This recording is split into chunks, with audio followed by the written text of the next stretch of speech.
You're listening to another great podcast in the MyMac Podcasting Network.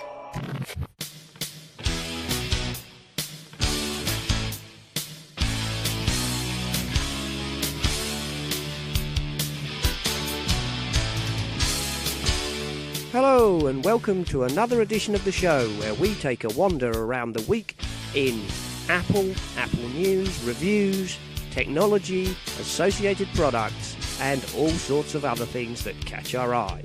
This is another episode of the Essential Apple Podcast.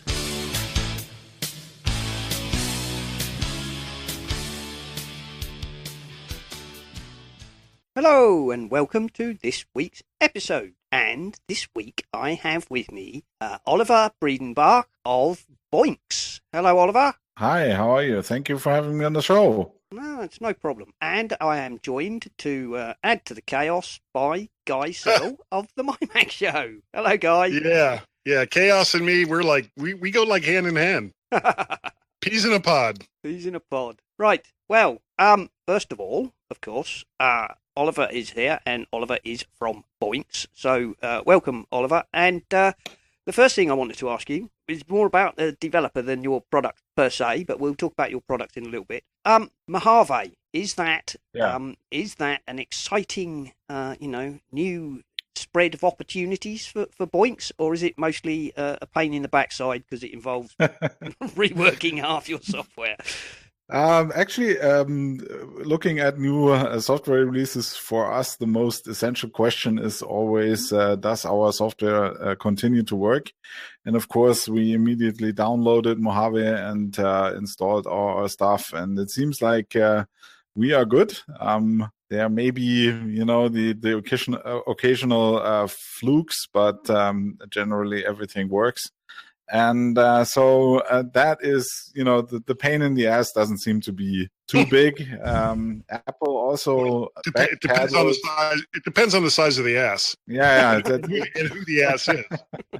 Yeah, so Apple backpedaled a little bit on the 64-bit issue. Last year, if you launched some of our apps, there's this dialogue that says, the developer has to update the app so that it continues to work.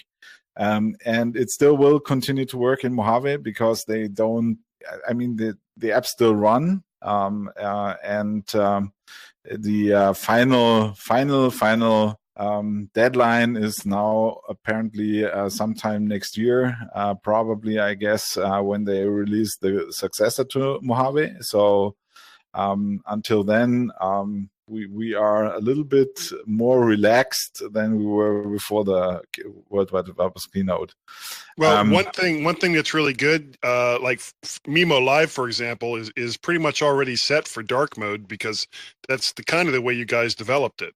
Yeah.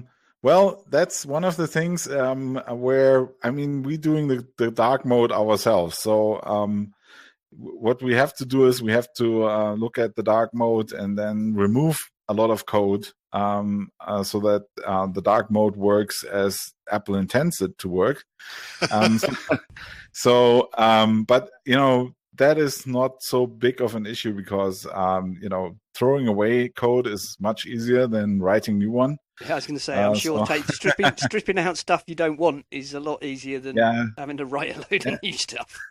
And also in this case, it gives us noticeable benefits, right? So instead of doing all of it yourself, using the operating system provided APIs to do something is always, making your code less prone to contain errors, and it makes the application a little lighter.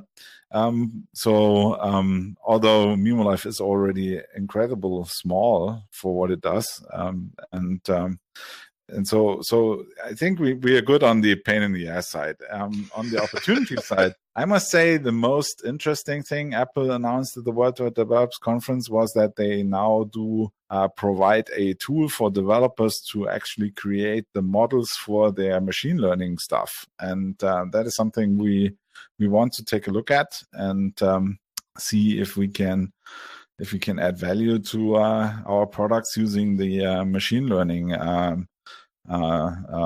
components of metal and do something like maybe green screen with without any need to configure it or something.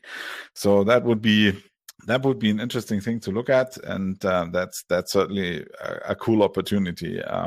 Oh yeah, that's something I've not really thought about, because obviously machine learning is used very much, as Alex from Skylum was talking about last week. They're using machine learning to learn how to enhance photographs with no human interaction. So their photo Lima, you can just take a photograph and drop it in photo Lima, and it will analyze. I think he said something like 60 different data points in the photograph, and then enhance it. Rather than just running a simple filter, it will treat the sky different to the shadows, and so on and so forth.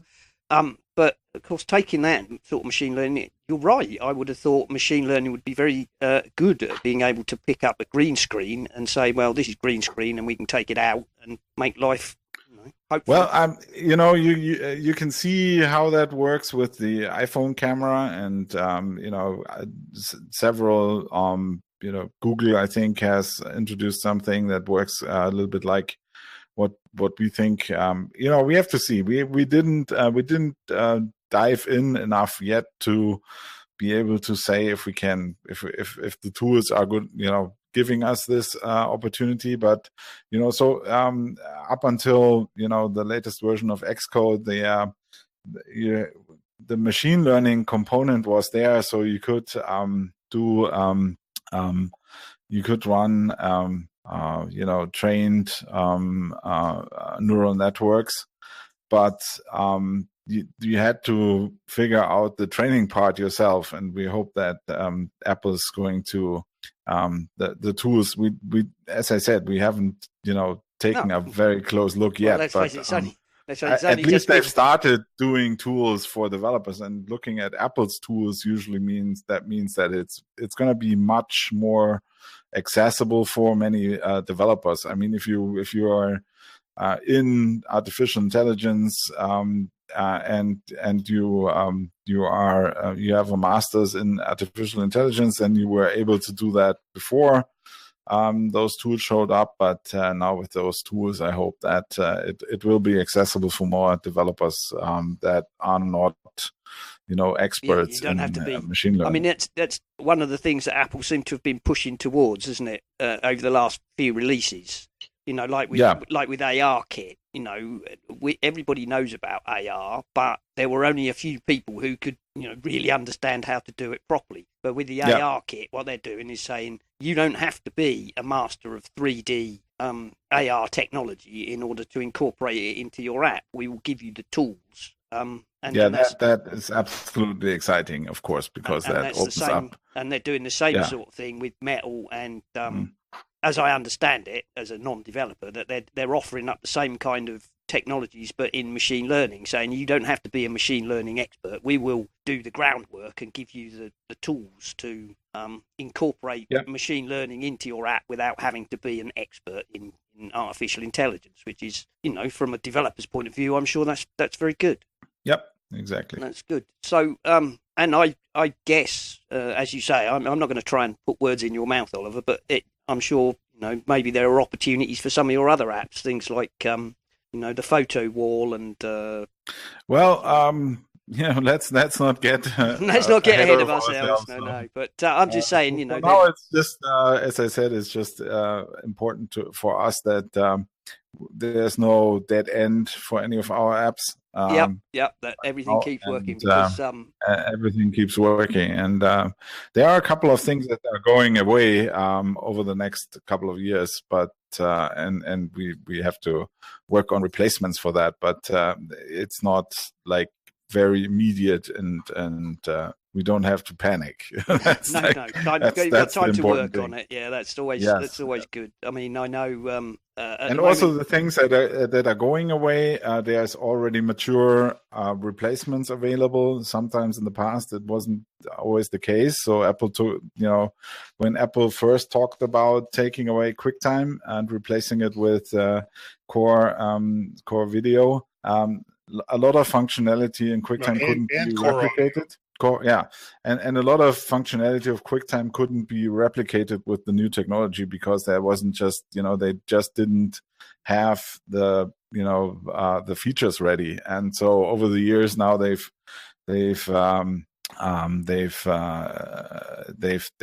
added all the stuff we need basically. So it's not as if it's not impossible to replace QuickTime. So yeah, and we, as I said, we have one more year to do that, most of our apps are not affected by that anyways. So for example, MIMO Live for the Magico, we've replaced QuickTime in them a long time ago, but we have iStop Motion, for example, is something we have to completely rewrite because QuickTime is going away. Right.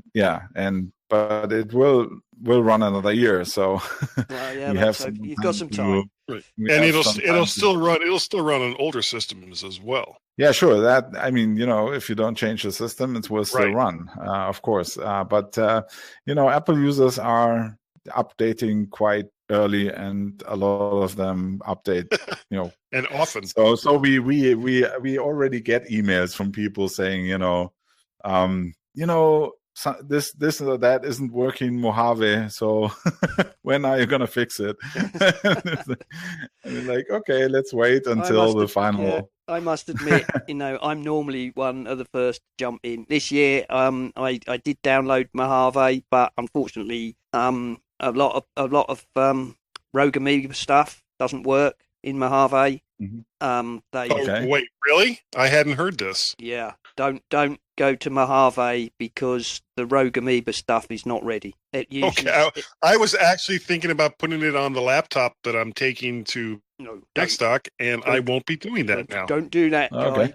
Because I downloaded Mojave, the public beta one, installed it. It was lovely. It worked. It looked nice. And then I tried to open a Rogue Amoeba and got this doesn't work properly because I don't know, something, the ACE audio component doesn't work. So no, don't do that. Don't do that, guy. But I think that is probably just a bug in Mojave. I don't think that there are changes in Mojave that would generally prevent their stuff from working. Well, I don't know that.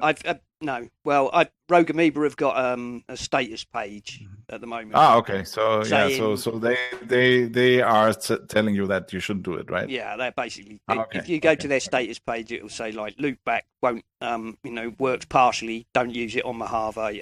They've got a page. A couple of their products are rated as should work, but several of the others are like won't run properly on Mojave until updated. Oh, okay. Okay. Obviously, and it's a beta. They're working, no doubt, towards being ready for September, October time. Sure. So I'm not knocking them. I'm simply saying don't. I can't run Mojave. I'm not. This is not. They're good friends of mine. So yeah, we've had Paul on. Be careful. No, we've had Paul on, and I shall have Paul on again, probably nearer the time when he's it's fixed. This is not a criticism. No, No, okay. I'm not saying. Yeah, I actually could not record without audio hijack and loopback. No. Oh yeah. Okay. I mean, we're all. It's all. We've all eaten the how's that term go? The I don't know, magic apples, whatever. Yeah. Drunk the Kool-Aid, whatever. Yeah. We all very much drank that Kool-Aid. Well, there really aren't any things to compare, are there? For certainly not. No, for loopback, you can use Soundflower, but the problem with Soundflower, number one, it hasn't been updated in like this millennial. And the other problem with it is you can't assign outputs from software to Soundflower. That's hardware only. It's long dead, really, Soundflower. Loopback is the replacement for Soundflower. The only other thing I know that can do it sensibly, not sensibly, the only other thing I know that can do it is Jack. And I can assure you, Jack is horrible. Yeah, you really, really don't want to use Jack if you can avoid it. Not because I mean, I have looked at it, and I'm sure that once you have it configured properly, that it's just fantastic. However, it's going from, let me install this app to, wow, that's working great. It's that part in between those two right there. That's the issue. So, yeah. Yeah. So, apparently, I don't know Jack. No. I'm certainly not knocking Rogue Amoeba. There's no reason why, production software should be, guaranteed to work on a beta. I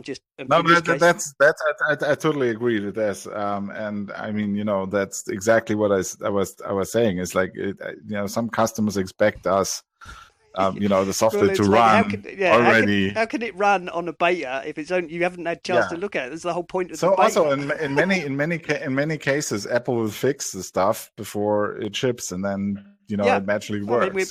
Why should we update the software to work with something that Apple's probably fixing later on anyway? Yeah, precisely. I mean, we're on beta 1. It's just normally I jump in on the betas, but this time I installed it and Rogue Amoeba was broken, at which point I had to immediately roll back because I cannot possibly podcast without the Rogue Amoeba stuff. So there we go. Which is why people, if you're going to use beta software, make sure that you have a complete and bootable backup. Correct. There is no excuse if you don't have a bootable backup and you install beta software and it screws up your machine.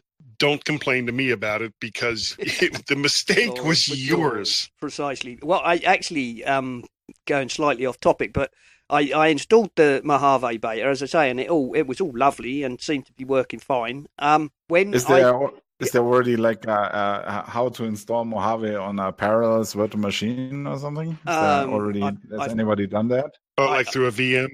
No idea. I'm sure you probably could. Technically, I don't think Apple supposedly don't allow you to run the latest one. No. This issue.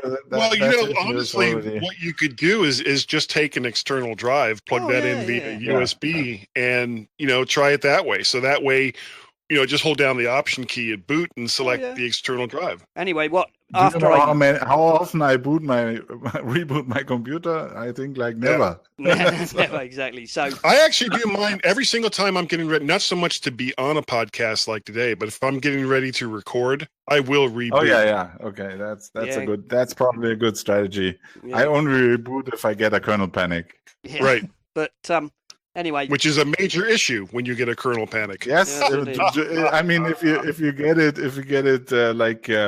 during the podcast, then it's that's not good. No, that's definitely not good. So anyway, what I did was I decided I was going to have to roll back. And I do have a clone, as Guy knows. I keep a clone of my system, and I made an up-to-date clone of my system before I put Mojave on. But I decided not to restore my clone, but to do a clean install of High Sierra because I'd got one or two bugs that had been hanging on through the betas of High Sierra. So I did a clean install of High Sierra and then imported my user account and my applications with the migration tool. And that fixed a couple of things that have been bugging me for some time, particularly the kernel extension thing. I've had trouble with that for months, where when something wants to add a kernel extension, it says you need to approve this by going to the security settings. And then when I go there, and then it disappears after like 30 minutes or something. Well, so yeah, but in mine, there was never any button to press in the first place. It would take you immediately there, and there would just be blank. No way to okay it. Which went away after clean install, so that's Hey, that's screwed up. I mean, I'm pretty sure that bug got introduced somewhere in the early High Sierra betas, and it never went away for me. So a clean install fixed that. So there we go. That's what you get for living on the bleeding edge, isn't it? You will play with. So one thing that I'm like quite baffled about is that I always install the developer betas, and so. I get an update every couple of weeks probably, and every time after the update, my keyboard is reset to US, and if you go to the settings, the German keyboard isn't even added, so you have to manually re-add the German keyboard, and throw away the US keyboard again. Oh, And that happens every time. Every time since I think for the last 5 or 6 years, every time I install a new update, that's because the guys in San Francisco forget that betas go out all over the world. I don't know what it is. I guess they just have the. I think this is so strange. This is so strange. Yeah. Every time I have to reset the keyboard. Wow. Anyway, so Oliver. Obviously, we haven't talked much about MIMO Live. Of course, is your multiple in, multiple out, TV studio in an app, really, isn't it? Which Guy uses now to do his thing. I must admit, I'm not a video man, and I'm not even really an audio man. Everything I know about audio, I've learned doing these podcasts. Well, I was going to say, just because I'm doing video doesn't mean I'm a video man. Well, no, but at least you do it. But that's also exactly what we developed MIMO Live for. Is like we developed it for people who don't have a broadcast degree. So it should be. I mean, Well, can it do something about my face? That's what I'm. Okay, yeah. We can do that. Okay. No, there's actually a filter for anonymizing. Well, I'm thinking more along the lines of like a George Clooney filter. So if you guys could work on that, I'd appreciate it. Okay. I put that on the feature list. Can we get some machine learning on it, and then perhaps you can have like an emoji George Clooney head on. Yeah. Oh dear. But I mean, that's not all you do, is it, Oliver? You do Photo Magico, which is I know is very popular, as particularly popular with photographers. Yes. Professional photographers. It's a slideshow app, so it's you can think of it like PowerPoint for photographers. So the focus is unlike PowerPoint or Keynote, the focus is on as good as possible. And so if you have a 4K projector, we use every pixel and render it live in real time. So that's not a small feat. So all the transitions, all the pen and zooming and stuff like that all happens in real time with the best possible quality. So that's the focus of Photomagico, actually. Yeah. And we do have iStop Motion, of course, where we revolutionized creating stop motion movies on the computer. And we do have a couple of iPhone apps as well. iStop Motion is already is also available on the iPad. We do have an app called You Gotta See This. It's a artsy, sort of non-panoramic, but funny or fun photo app. We've got Photo Presenter. It's a if you want to do ad hoc, show your photos to a crowd where you didn't have time to prepare, and you don't want the crowd to see your photo library, so you can browse your photo library and then just click on a photo, and then it will only show up on the screen and not before that. So unlike if you connect your iPad or iPhone to an Apple TV and just start browsing your photos, everybody can see all your photos. They can see all the ones with the heads cut off. And that's some of them are probably not for public consumption, and so. Well, depending. So that's And that's and then we have for the Apple TV, we have the app that you mentioned earlier as the Photo Wall Plus app. That is for if you're doing a party and you have an Apple TV set up somewhere, people in the room can download the photo app, the Photo Wall Plus camera app. And then they can take pictures and send that over the local network to the Apple TV. And so it doesn't go out to you don't upload it to. It's just instant, right where you're there. It's just instant, and there's a slideshow going on in the on the Apple TV, and your photo pops up there instantly. And it doesn't go out to the cloud, and you don't have to have internet connectivity in your in the venue where you run your party. Yeah. Just access to the local network. Exactly. And so you can create a photo wall, and that's a lot of fun to do. Yeah, that's kind of. Did I forget any important ones? I don't know. I don't think so. What we've got? I think Yeah. I think you got covered. We've got a ton of apps. Yep, out yep, there. We do have and, quite. Let me just bring it up. We've got MIMO, iStop, Photo Magico, iStop Motion for iPad, Mouse Pose, which is oh yeah, this is another interesting one, where you can do when you do a training, for example, for an application, you can use the mouse to highlight stuff with a spotlight around the mouse, so people can follow better, where you are, and right, from farther away. Yeah. Yeah, it's good for like giving demonstrations and yeah, exactly. Yeah, it's the sort of thing we sometimes use at the SMUG, actually, which is the Suffolk Mac User Group. So if somebody's giving a demonstration, they can highlight because on the big projector, the mouse is not always super clear. And the other one we've got is Party Snapper, which I guess is this is sort of the Photo Wall Plus is a reboot of Party Snapper. So right. Okay. Party Snapper is an iPhone, iPad system, which basically does the same as the Photo Wall app. It's more heavyweight, and it's more complicated to set up because you have to have an iPad connected to your screen and an iPhone. Right, so effectively, it's being deprecated then, I guess. Yeah, exactly. Yes, exactly. So the Photo Wall Plus is basically the successor to Party Snapper, and but we still support Party Snapper for people who don't have an Apple TV, and yeah. Yeah, well, that's fair enough, isn't it? Fair enough. Yeah. Perfectly reasonable. So yeah, so there you go. That's your super range of photo products. Yeah, very good. And I know, as I say, guys using MIMO Live. Can I talk about that for just a second? second? Sure. Yeah. How do you like it?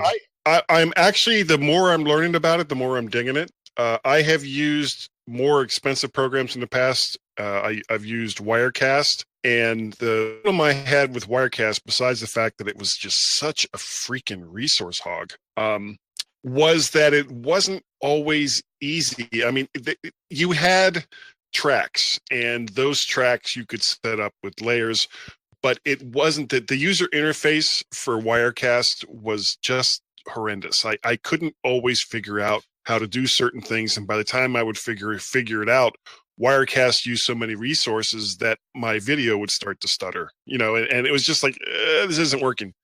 So then there was another program that I tried called, I think it's called Just Broadcaster. And the guy who writes that has various versions out for it for different platforms. But it was the same kind of thing. It wasn't bad, but it didn't handle audio really well. And so I found myself, because typically, and Simon, you do a podcast. You know that as you have all these different programs going on, if you're trying to monitor yourself, you're going to start getting latency. And latency is when the moment you say something to the moment you actually hear it is slightly delayed, and as little as a quarter of a second. Oh, you wouldn't think that a quarter of a second would be that big of a deal. But that quarter of a second is the difference between me speaking like this and me speaking like this, because it's coming in at a different time. So what I need to do is, once I've determined that my audio is the way that I want it, then I need to be able to turn off my own audio so that I don't hear it. And that was something that Just Broadcaster couldn't do by itself. Whereas MIMO Live has its own audio monitor built in. So as you bring in your various audio sources, you can mute them so that you can't hear them, but they're still going out to the general audience that you're speaking with, which is brilliant. I mean, it's really, really nice the way they handled that. The other thing that they've done is there's, like, not counting the output, there's like 3 different sections that you deal with. The first part is sources. So you take everything that you could possibly use in your live cast and they have different things, audio and video and desktop capture, and just all these different things that you can put this content into. And even if you're not going to use it for a particular show, you can still have it there in case you want it for the next one, so that you don't have to completely reset up your system every single time. And speaking of that, if you do different live casts and have different setups, you can have multiple setups that you can call up from the moment you start the program, which is also very nice. But the next part is called the layer stack. And the layer stack, you take the bits and pieces that you put into sources, and then you put them in here, and then you have a live button to turn them on and off. But what's kind of cool about this, and I didn't realize that until recently, is besides being able to add all these layers, you can kind of have layers within layers. So like, for example, I take their annotations layer, and every single thing that I'm talking about, if there's like a link, or if I want to say, okay, well, if you want to get a hold of, Mr. blah, blah, blah, here's his email address and Twitter handle and all that. And it comes up as, a little annotation at the bottom of the screen, a little graphic at the bottom of the screen. Well, I can have multiples of those within the same box, because you're not typically going to have them overlaying on one another, because you wouldn't see the ones that were underneath.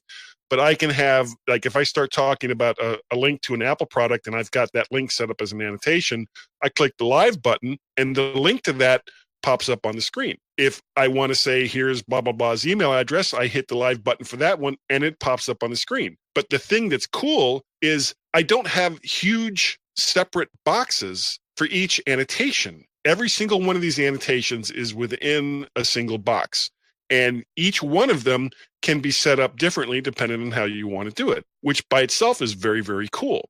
And you do the same thing with like split screens. You can have a split screen so that you're on one side and say you're talking to somebody on Skype. And Oliver, you and I talked about this because I was trying to figure it out and didn't quite get it.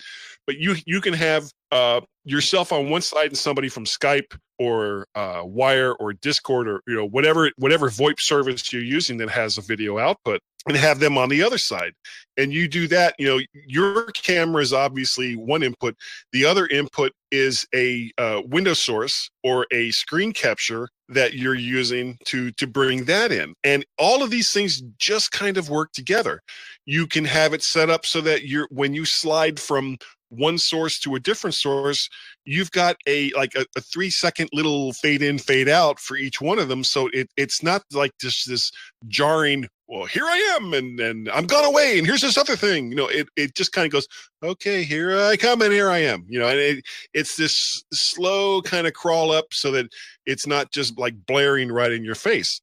And every single one of these layers, you have the third part where you edit the layers that you've created in the layer stack. And there is like so many options. You can do almost anything. Put it anywhere on the screen, make it bigger, make it smaller, change the text. It's really great software. And the only thing I can think of that kind of compares to it in a much simpler way would be Ecamm's live software.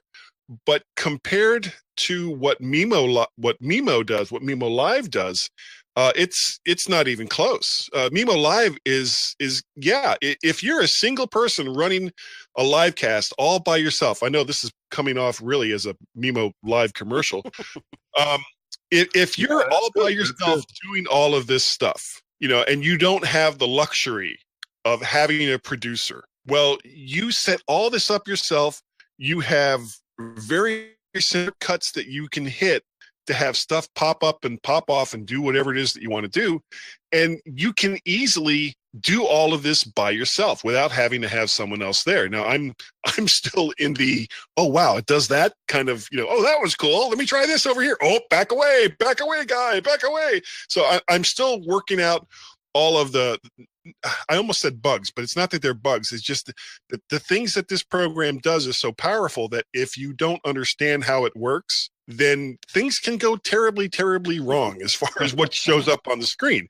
Because again, these are all in layers. So you can make that much easier if you use the remote control surface. Have you discovered that yet? No, I have not. Is that an external piece of hardware that plugs in? No, like that's over USB? no.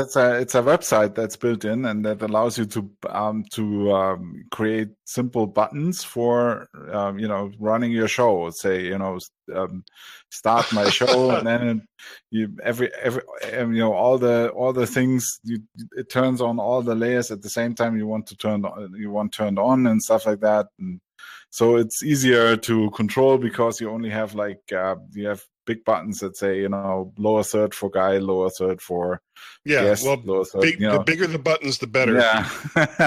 So, and you can put that on. You can put that on your iPad. You can put that on your iPad and use the iPad to control MIMO Live. Really? How does? Well, yes. Okay. You know what? That's probably a whole different discussion. So if you could send me a link to that, I would love to try. Now, could I also, because I've got like 2 large monitors, so could I have like this set up on a separate part of my screen and use it there? Yeah, absolutely. Yeah, please send me the info on that. Yeah. Because it would be a lot easier than trying to, because at the same time that I'm doing all this stuff, I'm trying to keep my eyes on the exactly, and you want to, and then you have to find you have to find in the layer stack where the layer is you want to turn on and stuff. Right. And the remote control surface really makes that much easier. Yeah. Well, the one bit of advice I can give to people that's using this program is, as you're setting up your layers, your most important layers are the ones that are at the very top. If you have a layer that takes up the full screen, then anything underneath that, if you hit the live button, you're not going to see it. So, something to keep in mind as you're setting up your layers. And it's taken me a little bit of practice, but I've got we're not doing it now, but I've got my waving U.S. flag because we just had our 4th of July. And I've got a still image that I use for just before we start the show. And, but everything is set up in such a way that when I turn off, say, a placer layer that has the still image of the Mac to the Future show, my camera is already turned on live and it's behind it. So as the Mac to the Future logo goes away, people see my face. Now that's, whether that's a good thing or not is up to the individual, but it works really, really well. And I've been very, very impressed with how well MIMO Live works. All right. Oh, that's good to hear. That's good to hear. So Oliver, so this remote control, sort of cross-talking it, is that, I'm assuming that's going to end up looking something like Farrago then, where Farrago, you have all those big buttons with your sounds on. You have a load of big buttons with various. I'm not familiar with Farrago, so. All right, well, it's like Ambrosia Software's soundboard. Yeah, it looks like, exactly. So it's a grid. You can set up like a 6 by 8 grid of buttons, and then you can assign the buttons. And some buttons can be larger than one grid, and contain video and stuff. Yeah. So it really allows you to have a wireless remote control for your show. So if you're in a studio, you can control the computer that's on the other end. It looks a little bit like you just pasted the screenshot into. Yeah. So it's like 1 grid, 2 grid, red grid, blue grid.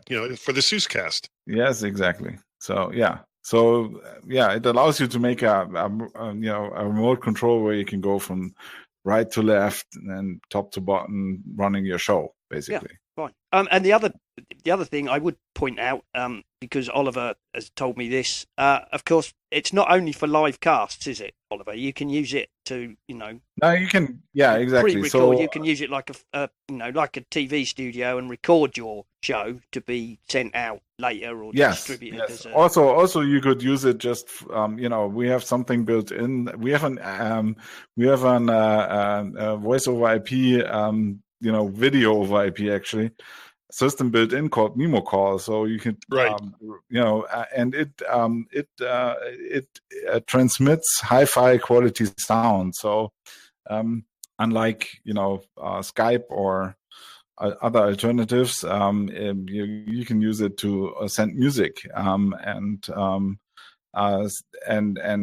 so you can also use it just for recording audio. So you could use it to record the show,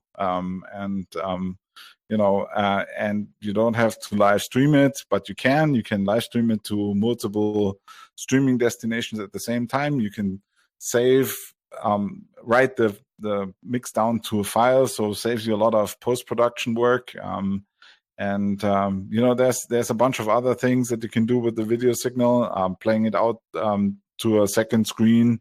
If you use MIMO Live, for example, if you run the projector in an event or something in a conference, so there's lots of options what you can do with the video signal once you've created it, and that's also the multiple out side of MIMO Live. MIMO Live is the acronym for multi-in, multi-out live video engine. So the multi-out is something that's also very important for us, to provide lots of options for people to play out the video. Excellent. Right. Well, I'll tell you what, boys. We'll take 5 while John Nemo does his hardware store, and we will refresh ourselves with fresh coffee or whatever, and we'll come back in 5. Great. Well, what do we have here in Nemo's hardware store? The company is called Witti, W-I-T-T-I. That's W-I-T-T-I, Amazing Little Things. Their website is wittidesign.com, WITTIDESIGN.com. The product is called Candy, C-A-N-D-I, wireless charging station, 10-watt fast charge. Smartphone not included. That's pretty funny. Also not included is the power plug that goes into the wall. You get the USB part of the cable, a nice white USB cable that can go into any iPhone, iPad, any third-party charger that delivers USB power. And then the other end of the cable is surprisingly a USB-C port that goes into the back of the Candy charger, the 10-watt fast charger. The dimension in millimeters is 115 by 115 by 56. I'm going to pick it up and describe it to you. In inches, it's roughly, say, 4-inch circle and has a little 3/8 of an inch base plate at the bottom and then some feet on the back to position it at the right angle, because the angle is just right for setting your phone on it. So when I set it down here next to my microphone, it tilts back, at maybe a 15-degree angle. So I literally just set my phone on it. It starts charging. Set it and forget it. I have a plug from iClever that I use that has 2 USB ports on it. So that's what I plugged the Witti Candy into. Then I set my phone on it. It charges, and it seems to charge faster than any other charger I have. So I've gone from being, excuse the pun, lukewarm on Qi or Qi, Q-I, Qi wireless charging to being very enthusiastic now that I have the Witti Design Candy 10-watt fast wireless charger. So you can use any of the USB plugs that you already have, or you can buy another one. You plug in the USB tip into it, set your phone on it. Even if it has a substantial case, it will work just fine. I've got my trusty Catalyst case on the back of my iPhone X or iPhone 10, and it charges up great. Cost in the U.S. is $30, and I'm sure Simon will be able to find international pricing for the Witti Design Candy wireless charging station. I'm using it exclusively. I got the pink one. It's adorable, and I give this a strong Nemo's hardware store recommendation. I'm going to put one on every shelf here in the hardware store so people can charge up their phones while they are out shopping, and also they can buy them to take away with them. Back next week. Thank you, John, for another excellent hardware store. And I will point out that the Witti Design Candy wireless charger is available on Amazon US for $30. However, in the UK, it appears to be on sale at a ludicrous £78. Not, I hasten to add, by Witty Designs themselves. So if you're in the UK and you'd like one, I suggest you buy it from the US, because the shipping and import fees only come to about $12.50. So save your money, buy it from the US. There you go. And now, Guy and Oliver and I think, are going to take a look at the stories of the week. So, Guy, have you got one that took your fancy to start with? Oh yeah, probably. And we kind of went over it a little bit. You have the Mojave Preview 2 that was just released, and as you know, as I'm looking at Mojave, I kind of talked about this with somebody. Well, actually, with Carl Madden yesterday when we recorded the MyMac Show, and one of the things that is really making me look forward to Mojave, other than the fact that they're finally going to have APFS available for drives other than SSDs, like for all those computers that Apple sold with Fusion drives. Apple. The quick look tools just look amazing. It's crazy enough for me that I can highlight any file, hit my space bar, and have it come up on the screen. I can't tell you how many times at work where I have a Windows box, I'll highlight a file, hit the space bar, and wait for something to happen. It's like, oh, crap, that's right. I'm on a Windows machine. There is, Guy. Well, not on a closed network. No, there's an app. Where you can't, I can't install anything. Oh. As I say, there's a free app available from the Windows Store, which will give you quick look style functionality on Windows 10. Right. Well, they still have us on Windows 7. Oh, well. And you're out of luck. I can't install anything without actually losing my job. Oh, well, so yeah. Never mind. Oh well, there you go. It was worth a thought. But there is a free app for Windows 10 on the Microsoft Store, which I have installed in my virtual machine and works rather well. And does it work in the exact same way? Yeah. More or less. Yeah, you just press the space bar, and you have to have the app running, I think. But you just press the space bar, and up it comes. Okay. Well, the other thing I'm looking forward to is some of the screen capture options. Oh yes. The one thing that I find with Mojave that, they made such a big deal about at WWDC, and I just kind of sat there and go, really? You spent time on this? Was the new Finder gallery view. Oh. It's like, wait a second. Haven't we had this in iTunes since like 2002? Well, so and in the Finder since, Yeah, we've had cover flow in the Finder. Now they've taken out cover flow and replaced it with gallery, which to me is like, well, what's looks the exactly the same. 10 steps back. 10 steps what's the back. difference? I don't get that at all. No, sorry, didn't get that one. And the fact that they dedicated so much time to it was the part that kind of blew my mind. Like, why would you even do that? I didn't get what that was about at all. Did you find it out? No, I never did. I never could figure out what the major difference was. But why they would spend so much time on a new Finder view that goes back 15 years? Yeah. It just kind of made me go, hey, what? I don't get it at all. I mean, the cover. I really. There was a lot of stuff that is, nothing. I mean, the piles, or what are they called? Oh, stacks. Yeah. Stacks. Actually, you know what? They were in OS 8, which they canceled after Steve came back, and so Mac OS 8 Copland had that. Yeah. So but in the 90s. The thing I'm kind of looking forward to with stacks is, like a lot of Mac geeks, you provide support for your entire family. Just because, you have a Mac? You know something about Macs? Well, I've had this little problem and blah, blah, and then off you go. And then you're stuck, yeah. Right. And then you get to their machine and you boot it up and you have them sign in. And the first thing you see is that there are 10,000 little files and programs and pictures and all kinds of stuff all over their screen. And inwardly, I cringe every time I see that. Because to me, and in the past, with slower machines, that would actually affect. Oh, that would bring your machine to a grinding halt. Right. Because but it's not that big of a deal now because of just how fast these machines are. But it still bothers me when I see it. But with stacks, a lot of that can just go away. You can have different stacks for practically anything that you might want to throw on your desktop. And if you're the kind of person who does that, and I wish you wouldn't, but if you are, I think that's just going to encourage stacks people to be will take care of it. That's just going to encourage people to be worse. I'm against it. I'm a stick in the Well, mud.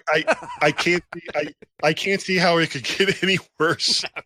Yeah, I'm sure it's going for some people. Right, I hardly put anything on my desktop. I come from the System 6 era, and if you left something on the desktop and shut the machine down, it disappeared because the desktop only lived in RAM in System 6. So if you put stuff on the desktop and shut the machine down, it was gone. Yep, my very first OS was 604, I think, on a Mac Plus. Yeah, 60. I think I might start on 601, but anyway, whatever. System 6.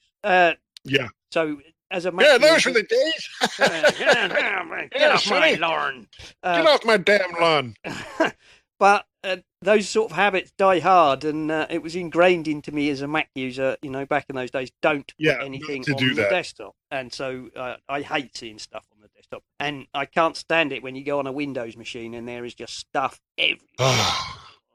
Because that's what it does almost by default. Yeah. Oh, it wants you to do that. Yeah, it's dreadful. Anyway, So stacks, I'm sure they're going to be helpful to some people. Not something that bothers me, but there we go. Yeah, I think the thing I like most about the Mojave is this gorgeous dark mode dune. Sand dune thing. This is the first thing I got from the developers build is I nicked that picture and put it on my desktop on my production machine. Dunes at night. Yeah, Dunes at night. It was a nice picture. I'll give it. It's the best desktop picture they ever had. It's just amazing.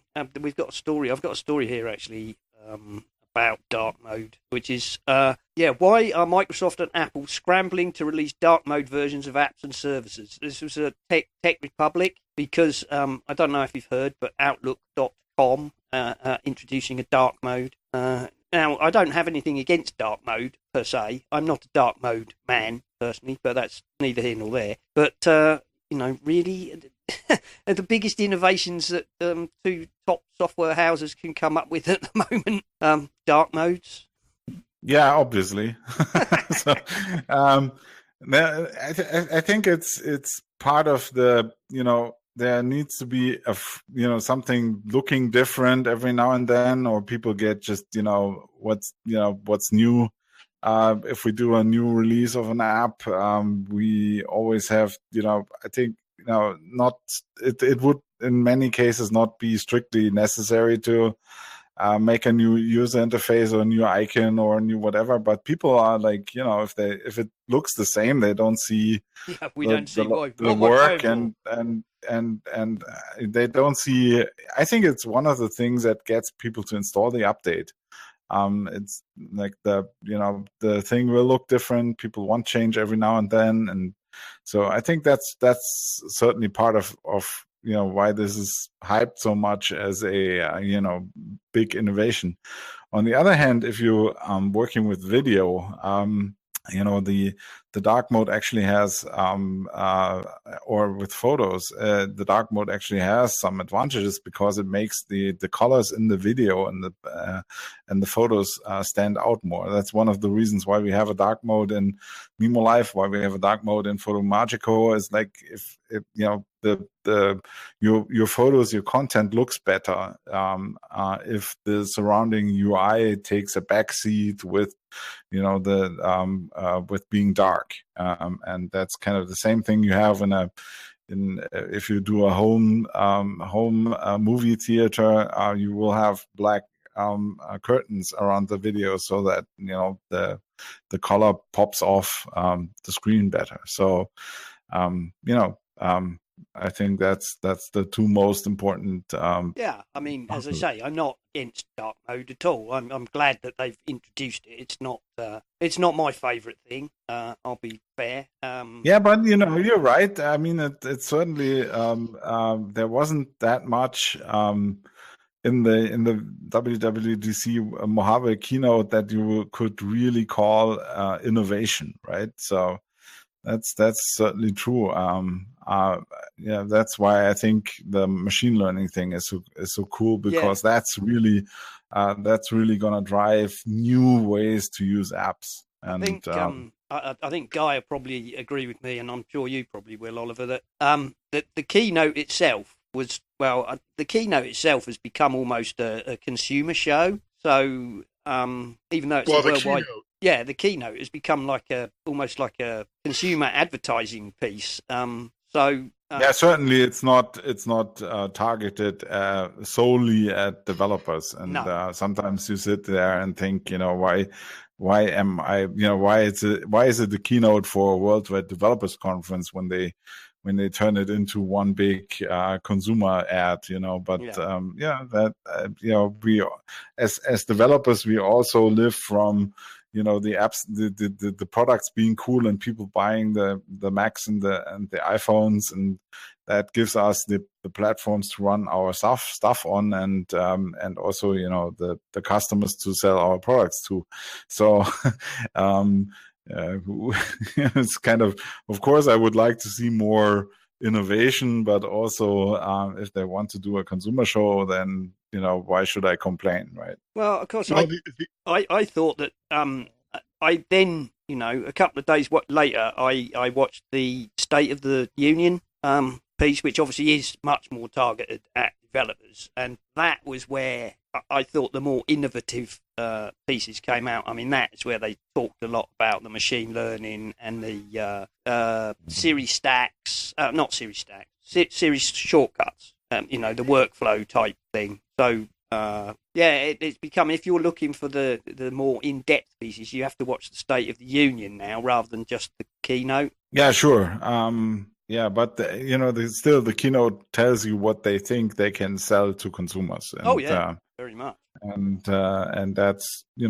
also interesting to see, because that means what for us it means to learn what the target group will be. Although with the Mac, I increasingly think the key customer target group is developers for the Mac, because for iPhone, because you have to have a Mac to do iPhone development, and Apple, if they are correct with their claim that they have 20 million iPhone developers registered now, then that means 20 million of the active used Macs are used by developers actually, and that is a sizable chunk of the total number of Macs in the market. That's a big slice of Macs. Yeah, the active Macs, that's for sure. I'll tell you what. There was one down here.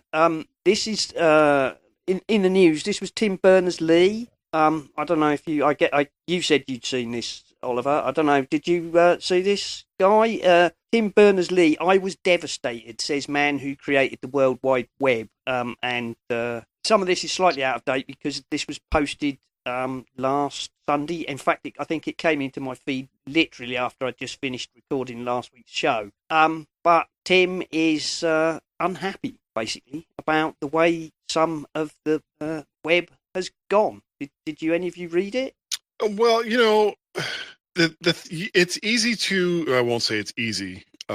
When you make something that has such a wide reach, and when you're talking about the WWW and some of the standards that he helped to create, you can. It's like being a father. You can take your child and try to push him in a particular direction, but that doesn't necessarily mean he's going to grow up to be a brain surgeon. He might become a punk rocker instead. I mean, you have no idea where he's going to go.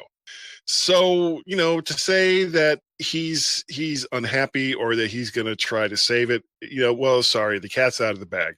So unless you're going to come up with some kind of new standard for interconnectivity between various computers, there's really nothing that you can do about the way the internet is now, rather than, unless you're going to so heavily regulate it. And to me, I think that's as much of a mistake as some of the things that we're seeing now that it's being used for, that you may as well not even bother. Yeah. I mean, basically, unsurprisingly, because of how and why Tim invented the World Wide Web, he's upset about the way big corporations have effectively, in some ways, weaponized it against the very people he designed it for. So it's a good read. I'll give you that. Yeah. What's he saying here? He's working on something called Solid, I believe, which he is hoping is going to somehow reclaim the web from corporations. It doesn't say much about it in the article, I have to admit. But well, the corporations are the ones that have the servers. They're the ones that provide the bandwidth. And without those two things, you're looking at basically just talking to somebody else on your own network. well, So, I don't really know unless you have some way to wirelessly and literally wirelessly beam information from one part of the world to another part of the world without using any existing networks, then you're kind of wasting your time. I don't really see how you're going to be able to do anything. well, there we go. It's a good route. It's a good, as I say, it's a good read. His idea apparently is to re-decentralize the web. Working with a small team of developers, he spends most of his time on Solid, a platform designed to give individuals rather than corporations control of their own data. And Well, see, that's not the same thing. That sounds an awful lot like the micro blogging movement. What's the thing called that Gene McDonald is promoting all the time? The App Camp? No, the microblog platform. There's micro.blog. Oh yeah, then it's called micro.blog. Yeah, yeah. That sounds a little bit like what the idea is, that you create a more atomic network of information that is put out by just individuals instead of just big news corporations. Well, Andy Yen of Wire, Dr. Andy Yen, he published a piece which we talked about last week, where he said, there's a lot of, he believes, and I hope he's right, really, that the next big wave could well be in startups providing much more secure services. That there's plenty of money to be made in encouraging people to use more secure services and being more aware of the deals that they make with people like Google and Facebook about how much data they share. It's an interesting, an interesting time, really. The web is changing. It is. And the thing is, how do you have an open standard that is going to be closed enough to protect its users? It's a misnomer. You can't do it. And then throwing in that how much money is involved in getting something, getting a file or a picture or your voice or video from point A to point B, it's not insignificant. And I can't see how you can decentralize that without destroying the very thing that makes it possible. Well, no, I don't know. I think it's a story it fascinates me. That's the truth of it. I'm fascinated by the dichotomy of the web right, the at idea. the moment. That it started out as one thing. Those of us who started out on the web sort of fairly early on have watched it change completely. And I think I think I would say I could understand why somebody like Tim Berners-Lee would be, let's say, disappointed or upset in how it's gone, because he didn't create it for huge corporations to basically take control of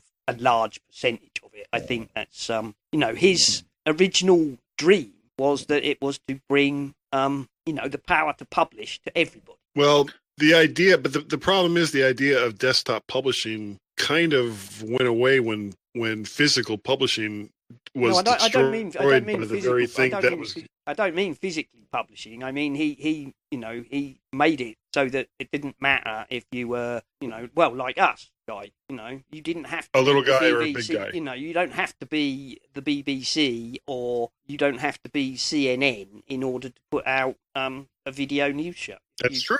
And that's still true.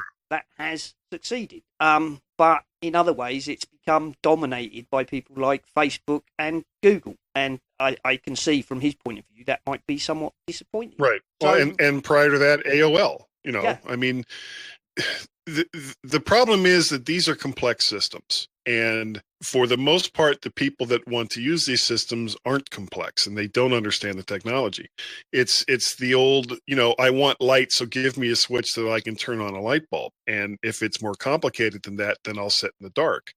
So, well, that's I know what you're saying. Yeah. Okay. So if you come out with a new system that, Facebook has been all over the news as far as, and Google and Amazon and so many companies all over the news over what they do with your data that they are constantly collecting.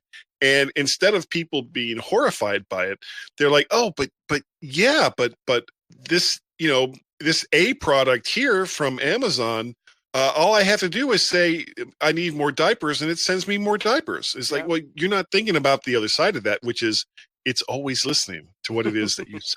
Actually, it's always capturing this data. I mean, that leads on quite nicely as we go. There's a couple here I've put in security. Some third-party email apps like Edison and a whole load of others apparently let employees read user emails. Now, this was more of a you don't say than oh my god. I mean, we all know that Google really say that by using their Gmail service, they scan your email in order. Of course.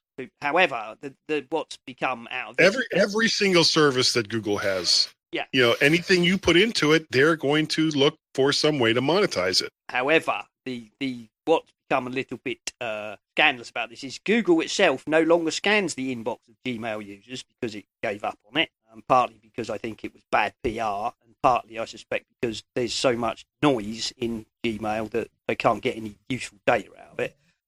However, what it's turned out that they're allowing third parties, if you have these plugins, I'm not going to say any particular ones are that I can name, but I mean, they name one here, Edison, but there are others on there. There's Spark and Airmail and things like that. I'm not going to accuse any of them of doing this, but it says that some of these are letting people, not machines, people read through users' emails for, in theory, the purposes of building apps. But I don't think people are very happy about that. I certainly would not be very happy about finding that a human being is reading my emails. Now, considering the billions of emails that are transmitted probably by the second, the chances of your individual email being read by a person are tiny. But let's it's still being filtered. It's being filtered through looking for certain keywords, and if you have some of those, this is the same thing that governments do with email. A lot of the governments have access to all of your email as well, so they have certain keywords that they look for, and if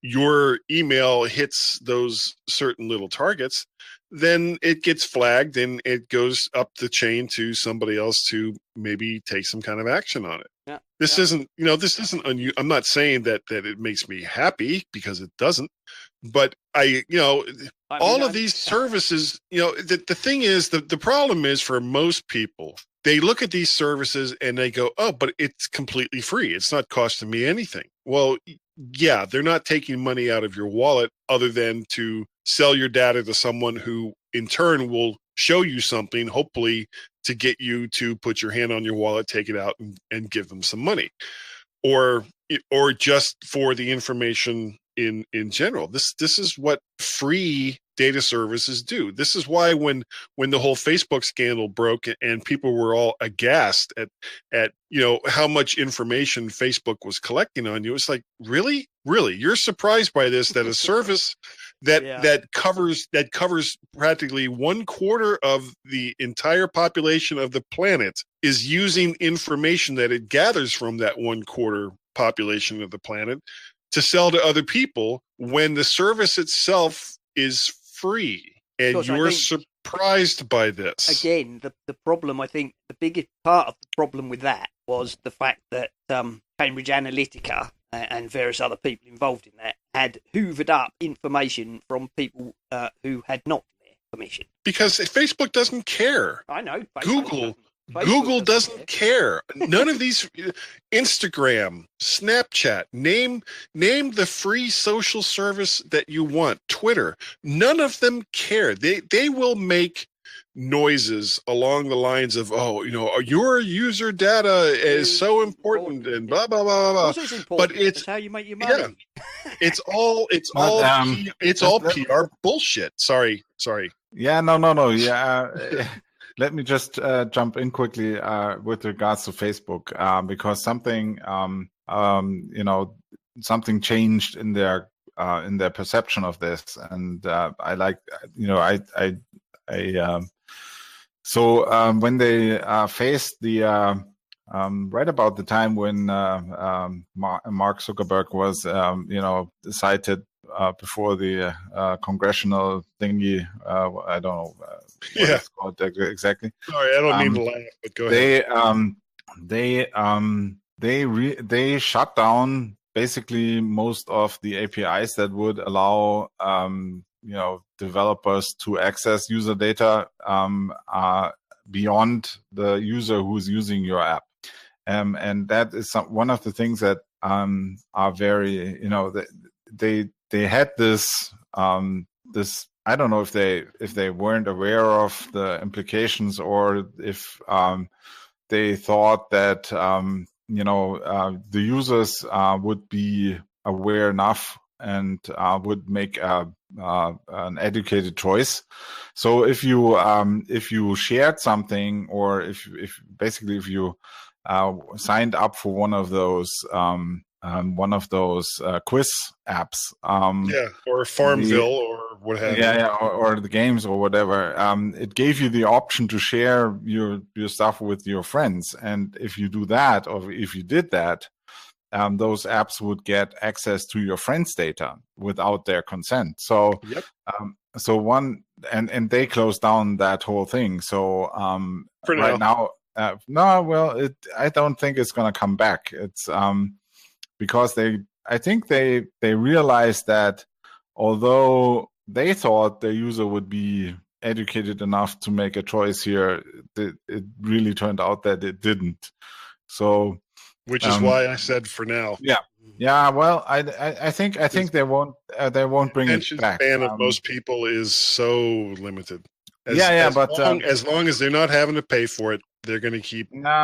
They'll work it back around again. Yeah, they're making changes to the API, quite substantial changes to the API, and you see other social media people do the same, like Twitter, where they try to strictly limit the access for third-party developers to personal data of the users. So, of course, they will continue to use the data they have themselves for selling ads and stuff, but they will cut off or limit the access for third-party developers to that data, and the API changes are quite substantial in that regard. So that's good, Well, I hope you're right, and I hope I'm wrong, but unfortunately, I don't think I am. Well, unfortunately, on your side of the argument, Guy, the next story is Facebook patent application for listening tech from MSN.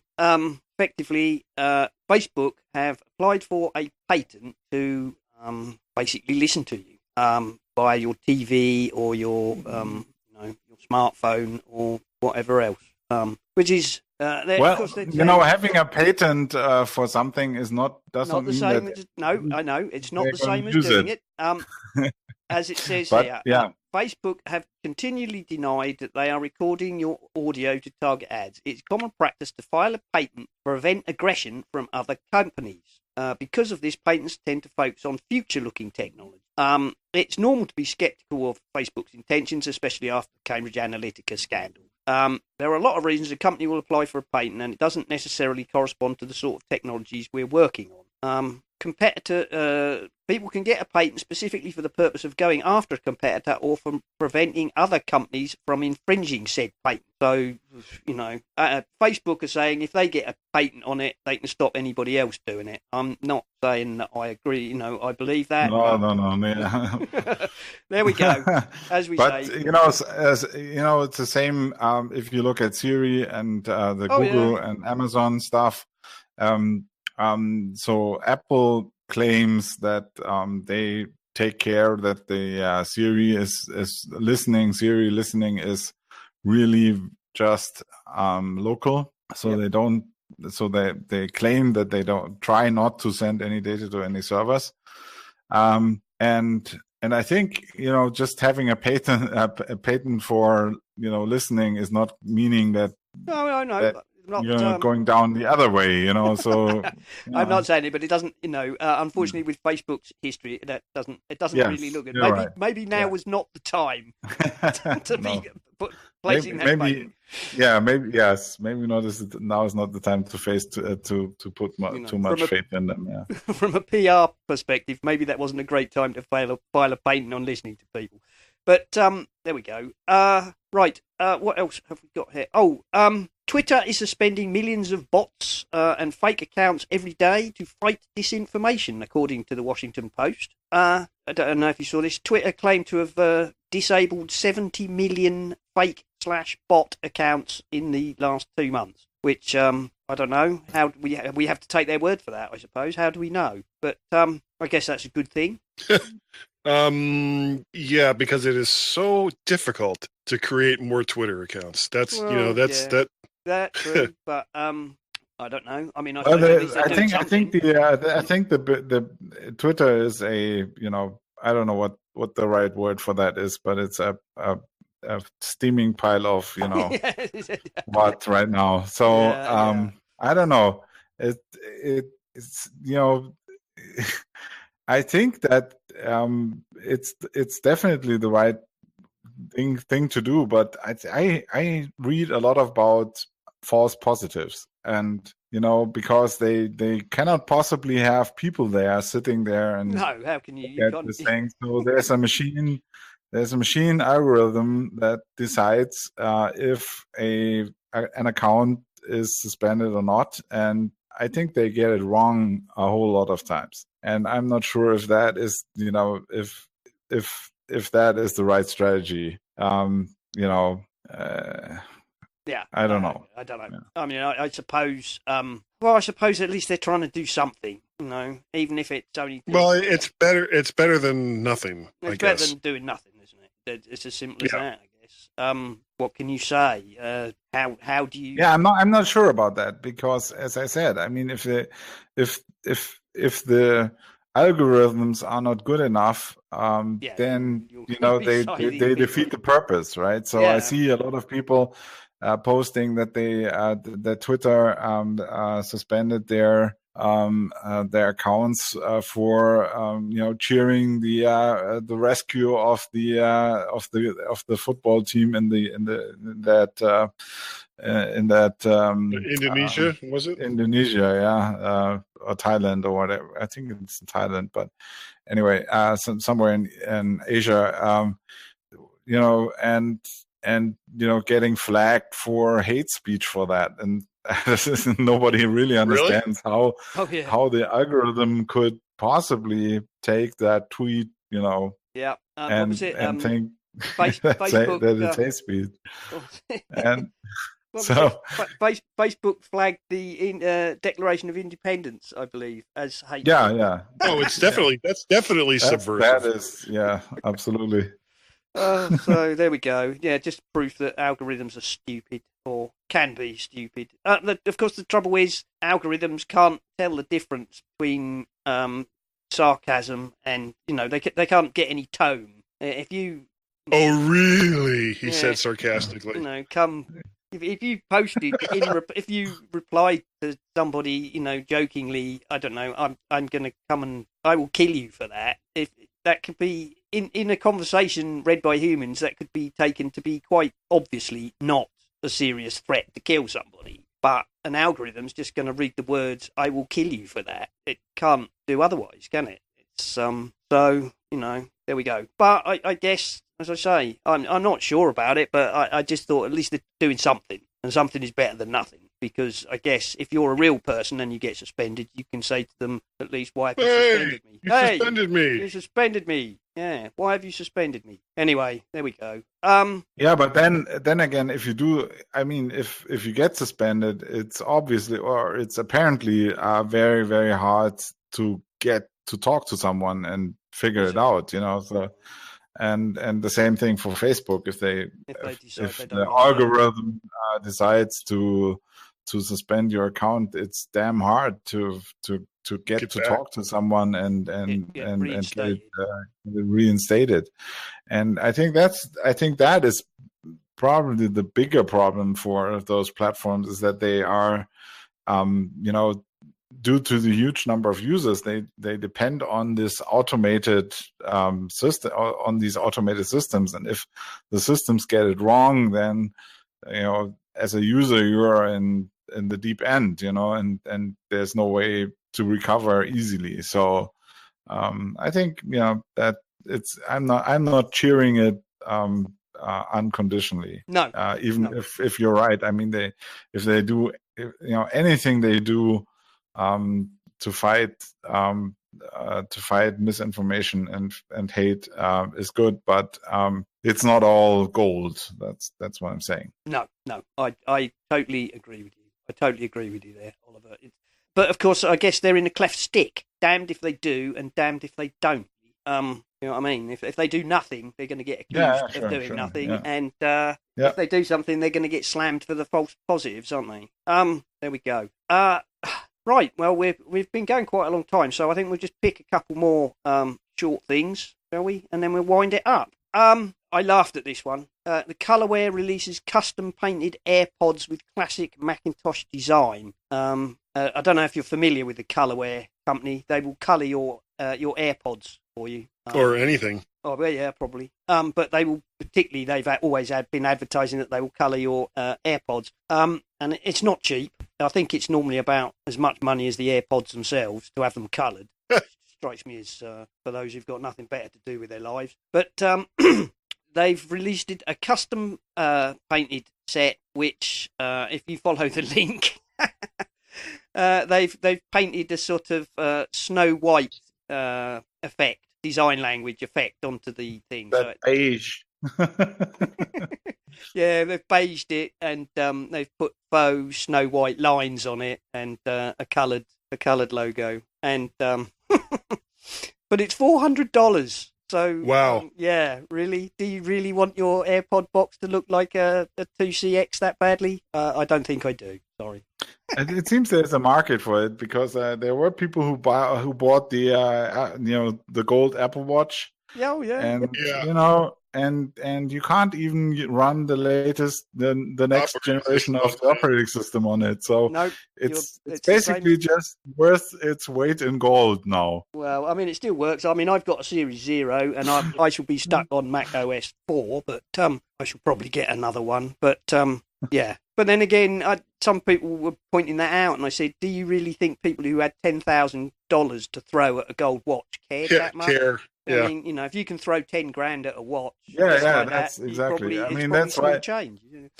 And so I'm sure there are people who will buy this. But so do they? If I look at the picture, is it actually just the box they're painting? Well, no. I think the AirPods have been coloured the same beige rather than the bright white. It looks like, because if you look on the inside there, you can see the true white of the box. Or I believe it's actually referred to by Johnny as moon grey, because it's not pure white. Space grey. No, not space grey. Moon grey. Moon grey. Yeah, okay. Your wired AirPods are not white; they're moon grey, apparently. Oh, okay. Because they're not quite white. There we go. Yeah. So I found that amusing. I'm sure there are people who will buy them, and they looked really nice. I mean, it looks nice. If you're old enough to have used the kind of Snow White language Macs, which I had a 2CX and an FX. It's nice, but I wouldn't pay $400 for it. But then no, not at all. No. But there we go. There we go. That's just one. The other one I had here. Right. Worth a laugh. Gavin Williamson, who's an MP in Britain, was interrupted by Siri from his own phone while he was making a comment statement, which was highly hilarious. They were talking about Syria, the country. Did she say you're talking crap? No, it said, "Here's what I found on the web about Syria." And then of course, he claims he never takes it into when they do like classified briefings. yeah, well, here in the UK, Siri has a male voice, but there we go. It was interrupted, and so that went all over the news. So that was quite funny. And apparently, Apple users who play Fortnite are immune to the current hack malware. I'm not going to bother to say any more about that. There we are. I think we've pretty much done it. Oh, Microsoft's foldable Andromeda Pocket device may never surface. After last week's hoo-ha about that, and I admit we were talking about it here on this show. Subsequent to the show, Digital Trends published a piece saying that it's probably been killed anyway. And we'll know the leak. I found their take quite interesting, that the leak may well have been by somebody working on the project, desperately trying to raise attention for it to stop it getting axed. But there we go. Whatever. So all the talk about a foldable Surface device is probably for naught.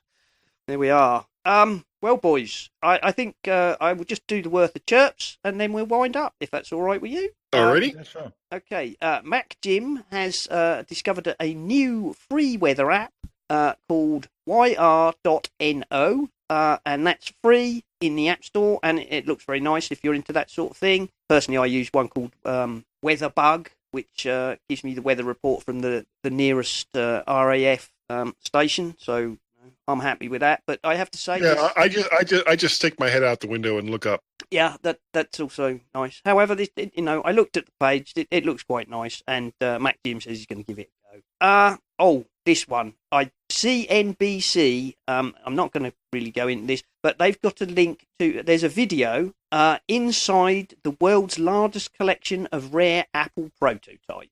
And there's a little video there. So the link's in the show notes if anybody wants to watch that. That's quite fascinating if you're into that sort of thing. And I still have some codes for Donny Yankelo's sticker packs. So if anybody wants them, email the show, and I will send you some codes for Donny's sticker pack. There we go. And they look quite nice too, by the way. Oh yeah, there's rock picks, there's 11 kickers football stickers, and there's doodled notes, which are some of Donny's sort of brush style doodlings, and they're all very pleasant, very nice.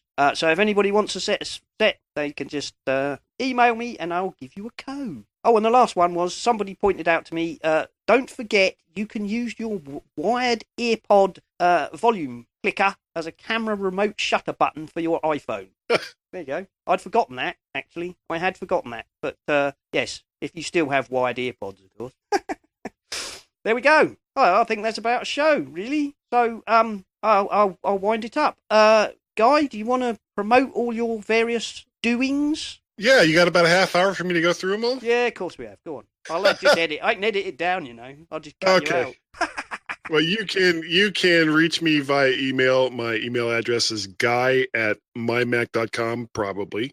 You can also find me on the Twitters. I am Mac Parrot over there. I've got 3 different shows that I'm currently doing. I do, of course, the MyMac.com podcast each week with Mr. Gazmaz.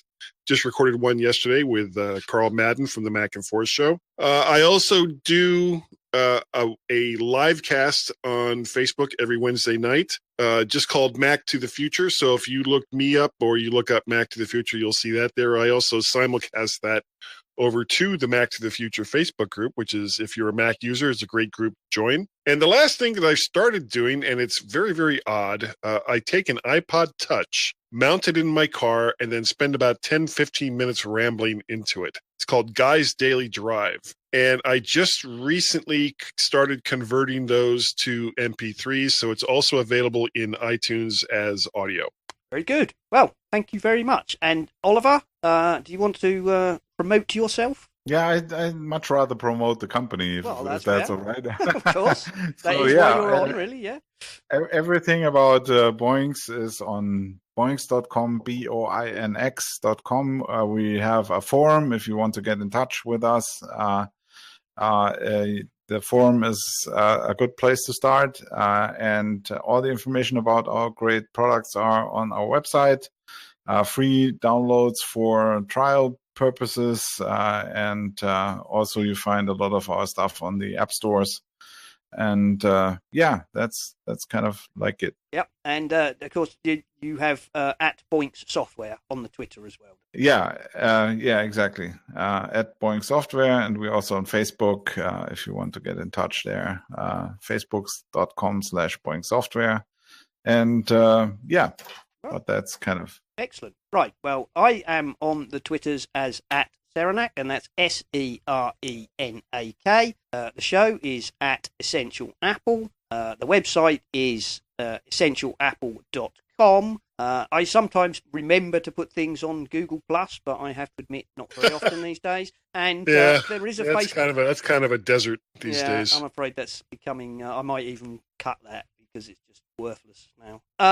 And allegedly we have a Facebook page, but I don't do Facebook. So in theory, Mark's in charge of that. So I've absolutely no idea what sort of state that's in. That's probably a desert as well. But I can't tell. Someone will have to say. And of course, we have the Slack room. And now you can either email us for an invitation or you can follow the link, because now you no longer have to ask directly for an invitation. Right. Don't forget about your AOL and CompuServe links. Oh, no. Damn.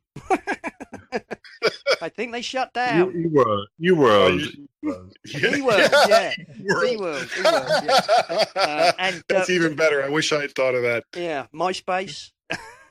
Yeah. Oh, what was the other one? I can't remember. Oh dear. There we go. Well, thank you both for coming on the show. It's been a blast, and we'll wrap it up now, shall we? So goodbye, everybody. Bye. Thank you for having me. Bye. Bye.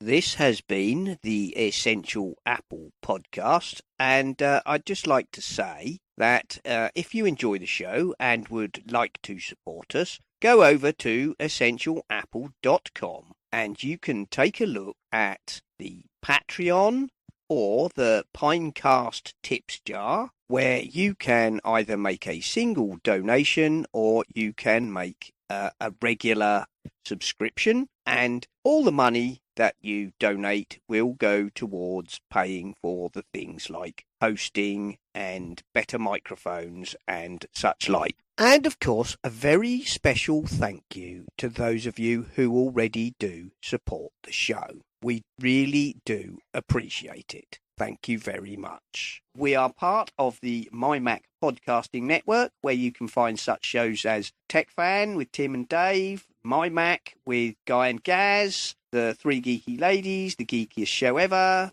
the excellent Bart Bouchotts with his Let's Talk, the Club Nintendo, and probably some that I've forgotten.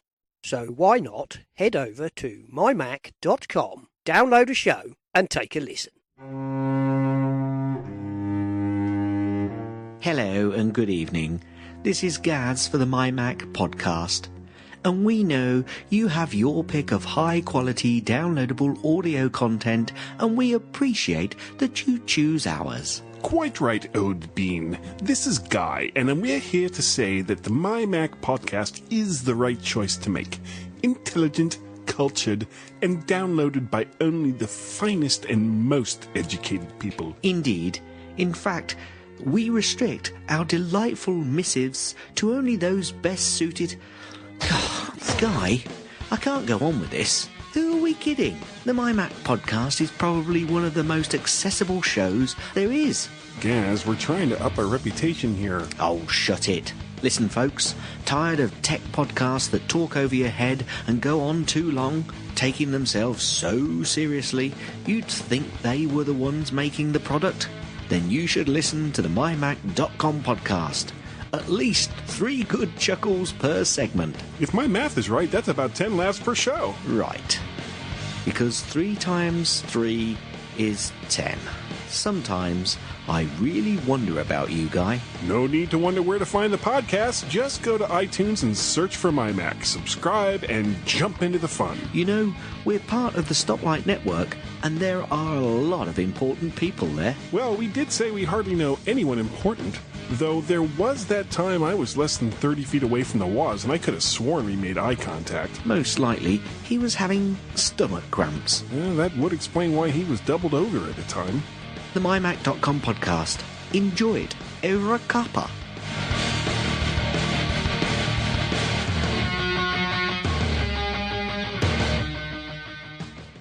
We're made. We're made. We've got We're made. Yes. made the big time. Yeah. Got the MyMac. Oh, here he comes. There he is. Hey, Hi. sorry about that. Hey, Oliver. Hi. How are you? Doing fine. Still good. learning stuff about MIMO. Yeah. Cool. Yeah. I just said to Simon. Yeah, Simon. I just said to Simon that now that you are using it, we are set.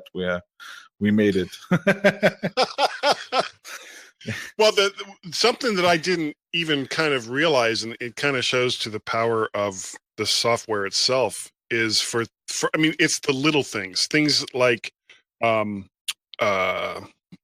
damn it, I need to bring it up so I can say the words right. Otherwise, I will sound stupid. All right, boys. Let's save it. We'll talk about it in the show. Oh, all right. We'll talk about it in the show. Right. Yeah, so I can sound stupid on the show. Oh, yeah, you know. Why break the habit? I'm doing tech support live on the show. Okay.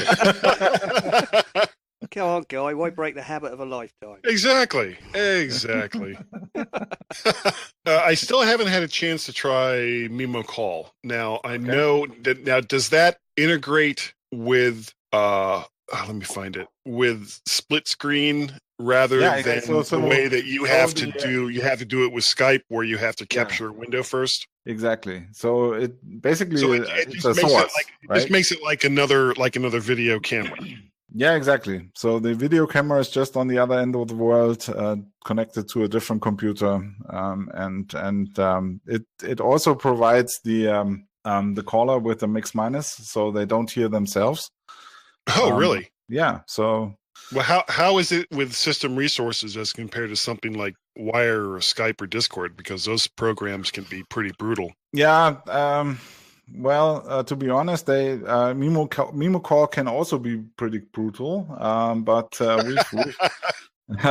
we've done 5 or 6 calls at the same time with the MacBook Pro, and the bigger issue probably is the network bandwidth. Right. Yeah. So it's using WebRTC. It's using the same thing under the hood that other systems are using, but we've tweaked it for the audio quality. So it's great for doing podcasts and people sound good. That's the important thing. So you're gonna be at the Mac Stock thing? Oh yeah. Cool. I'm gonna be there as well, but just the Saturday, but. I'm gonna. Are you guys sponsoring it, or are you just gonna check it out? So I have a trip coming up to the United States. I'm leaving on Tuesday. So I wasn't doing a good job at planning. So so I booked the return flight for Sunday from Dallas. So wow. So you have to go from Chicago to Dallas by Sunday? Yeah, on Sunday. Yes. Yeah. I'm gonna fly to Chicago on Friday afternoon, so I'm gonna be there for the evening festivities, and then all Saturday and Saturday night I want to go back to the airport. Yeah. Okay. So I don't have to do it on Sunday morning. So I go Saturday night. I go back to the airport, sleep and at the spend the night in that area. Yeah. I'm looking forward to meeting all of you there. So. It's a great event. You haven't been there before? No. I haven't been. I'm looking so much forward to that. Yeah, and everyone is like with my even with my poor planning. Well, now I'm gonna have my portable setup there. Oh, cool. Yeah, my portable setup will have 4 microphones. Okay. So I can show you a couple of tricks with MIMO Live then. Oh yeah, no problem. I'm using it on my iMac, so I'll have to install that on the laptop, and we can go over some of that stuff there. Yep.